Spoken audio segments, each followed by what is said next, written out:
आप लोग सब खैरियत से होंगे, ठीक-ठाक होंगे।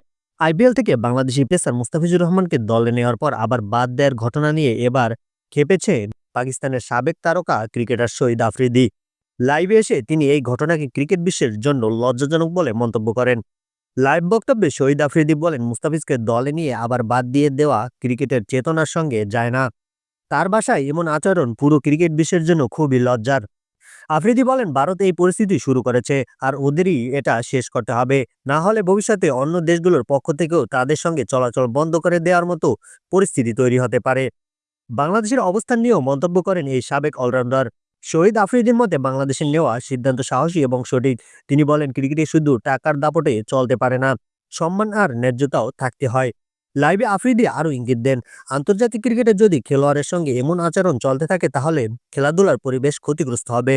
তার মতে এই ধরনের সিদ্ধান্ত ক্রিকেটকে বিভক্ত করার ঝুঁকি তৈরি করে।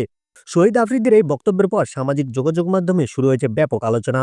অনেক ক্রিকেট প্রেমী তার বক্তব্যের সঙ্গে একমত প্রকাশ করেছেন, আবার কেউ কেউ বিষয়টি নিয়ে ভিন্ন মত দিচ্ছেন। সব মিলিয়ে মুস্তাফিজ ইস্যু এখন আর শুধু ক্রিকেটের মধ্যেই সীমাবদ্ধ নেই, আন্তর্জাতিক অঙ্গনে বিষয়টি কোন দিকে মোড় নেয় সেটি এখন দেখার বিষয়।